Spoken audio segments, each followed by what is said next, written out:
别看这顶帽子平平无奇，还有点绿，它却可以让你的想象变为现实。大雄凭借绿帽子不仅成了人生赢家，还在妹子面前狠狠地刷了波存在感。最重要的是，这个道具还是胖虎的克星，活脱脱废柴男主逆袭成龙傲天的高能剧情啊！大雄是出了名的穷，却偏偏看上了新款飞机玩具，买不起的他只好在房间中玩起了无实物表演，看得小多拉脑袋直线飙大。看着脑残体弱的大雄疯狂飙演技，小多拉再傻也知道这家伙话中有话，于是他拿出了一顶绿帽子，而它可以让脑海中浮现出的东西实感化。缺点就是只有自己能够看到，也算是给大雄的一个安慰奖。小多拉让大雄在脑海中幻想出想要的飞机模型，可惜大雄那贫瘠的想象力，幻想出的东西就像9块9包邮的地摊货。小多拉只好拿出一本画册，让大雄尽量照着贵的飞机模型来幻想。闭卷考试变开卷考试，让大雄直接喜提了辆飞机模型中的法拉利，就连涂料味都是香的。为了感谢这头出手比亲妈还阔气的喵星人，大雄随手一挥，就要用幻想出的铜锣烧借花献佛。小多拉惊得说都不会话了，恨不得立马就去打个电话。喂，精神病院吗？请马上安排一个床位思密达。虽然帽子的功效只能自我满足，但人生最大的乐趣不就是自给自足吗？于是大雄来到空地溜起了模型飞机，只要自己想象力足够棒，飞机想要几台有几台，甚至就连足够在北京买套房的高达也可以成为自己的队友。只要胳膊甩得足够快，只需区区一拳就能把外星舰队轰成爆浆鸡排。毕竟谁还没个世界和平的愿望呢？好巧不巧，虎父二人路过空地，恰巧看到大雄在水泥管上玩蹦迪，顿时笑出了两室一厅。大雄这次不甘示弱，选择正面刚，对，幻境中的正面刚。他幻想出虎父二人，然后使出高达的霸王色脚气，一脚把两人踩成了肉夹馍。看着大雄嗨得像个傻子，虎父二人都觉得他是过期牛奶喝多了，精神出了问题。大雄才不在乎平民发言，他只将秘密分享给了静香。看着静香一秒被大雄附体，虎父二人惊得说都不会话了。大雄精神有问题那是铁板钉钉的，如果静香也跟着乱来，那就很有猫腻了。于是两人想到了这顶绿帽子，眼看胖虎抡起铁拳要一锤巴实下去，大雄立刻开始脑补各种猛兽，可惜这些都只是纸老虎。而小夫一个飞起盖帽，成功顺走了大雄的绿帽子，然后迫不及待来到公园就开始幻想。可最新漫画、高级甜点、时髦服饰，这些都是小夫的日常。有钱人真的不知道自己还能缺点啥，于是他幻想出一条大狗，满足了自己这个猫奴缺少的狗爱。可惜小夫只顾着沉浸在自己的世界里，完全没注意到悄然靠近的胖虎，帽子就这么被夺走了。拿到帽子的胖虎仿佛得到了古董秘籍，袖子一撸，就在街上开启了白嫖模式。什么童话故事中的甜点屋，什么在蛋糕中无限畅游，看得大雄直呼这汉子有点变态。但小多拉却表示问题不大，只要胖虎沉迷于自己的幻想中，就没时间来欺负大雄了。可惜就算胖虎实现了自给自足，还是没能逃过被迫送货的命运，被老妈拖回家成了打工人。直到夜深人静之时，胖虎才有时间再次开始幻想。而为了一点不浪费帽子，胖虎就连睡觉时都带着它。可惜胖虎今天做的是个噩梦，只见他在远古时代醒来，好巧不巧眼前还有一条霸王龙在餐前散步。而这个噩梦的功效，直到第二天上学时还依然持久坚挺。不要走开，下集更精彩。大熊丹知道拥有蓝胖子就是他的主角光环，不知道主角光环竟然还能被收买。小夫果然有钱就是任性，难道他要上位成为新的主角了？这世界上唯一能让蓝胖子把持不住的，就是小夫摆到他面前的这盆铜锣烧了。但铜锣烧诚可贵，大熊价更高。就算小夫说可以用铜锣烧包养他，蓝胖子也绝不会抛弃大熊。听到蓝胖子的真情告白，大熊感动不已，两人执手相看泪眼，竟无语凝噎。可是小夫居然上门讨债来了。虽说这20个铜锣烧的确是小夫让蓝胖子吃的，但人也没说不要钱啊，吐出来太重口，要钱又拿不出。小夫攻势一转，提出要蓝胖子拿道具来抵债，还戏精附体演了一出单相思。很傻很天真的大熊两人真的就信了，当即就掏出了友情胶囊，只要把胶囊用到原本得不到的那个他身上，再下控制器，对方就会变成能为你玩命的铁哥们儿。这正是小夫想要的。大熊想着自己不用跟小夫一样靠道具交朋友，他自我感觉还挺良好的。殊不知躲在墙边的小夫已经下好了套，一按下控制器，蓝胖子就开始抽风，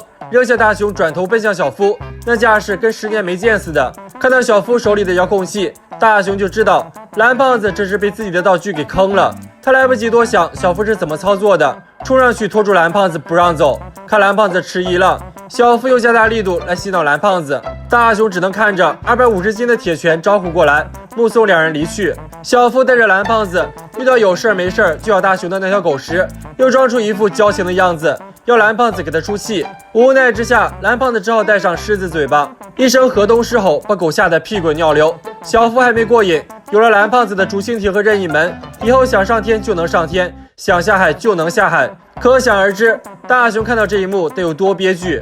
现在的小夫见着胖虎也不怂了，甚至还故意惹恼他，好让蓝胖子拿出拳击枪，打得胖虎空中转体3周半才飞出去。连胖虎都不是小夫的对手了，大雄要如何才能夺回蓝胖子呢？当惯了小弟的小夫，这回说什么也得当一次大哥，谁不乐意就让蓝胖子收拾他。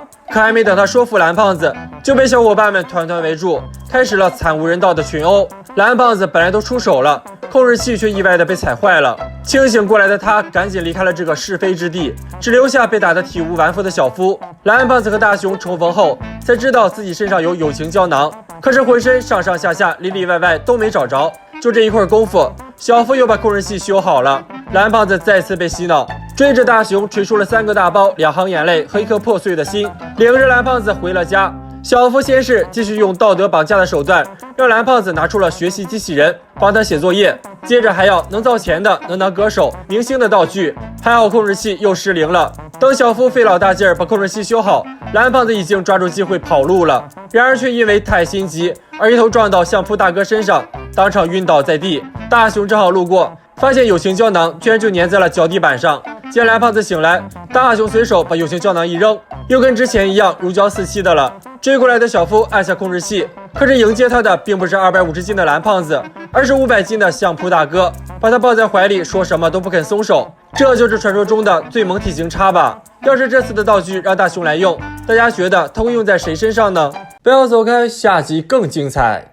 蓝胖子一个海王渣猫，竟然不当爸爸，当起了妈妈，而他的孩子不是人类也就算了，竟然也不是只猫。大雄和静香正在澳大利亚过2人世界，可一回头却看到蓝胖子睡得正香。昨夜蓝胖子夜不归宿，跟他的一群猫女友约会去了，实锤海王无疑了。这时一只袋鼠宝宝跳到了蓝胖子身上，左嗅嗅右嗅嗅，最后看中了蓝胖子的百宝袋，把它当成了自己妈妈身上的口袋钻了进去。蓝胖子昨晚玩的得有多嗨，这都没被弄醒，直到大雄和静香来喊人了，蓝胖子才朦胧的睁开双眼。可一回到家，蓝胖子的百宝袋就动来动去，痒得蓝胖子哈哈大笑，小袋鼠也蹦了出来。可小袋鼠显然没经历过社会的毒打，一声卖烤红薯的喇叭声都能把它吓回口袋里。蓝胖子由任意门把小袋鼠送回澳大利亚，可小袋鼠认准了蓝胖子的百宝袋，说啥也不肯离开。可仔细一看，周围方圆百里哪有袋鼠啊？明显这小娃娃是跟族群走散了。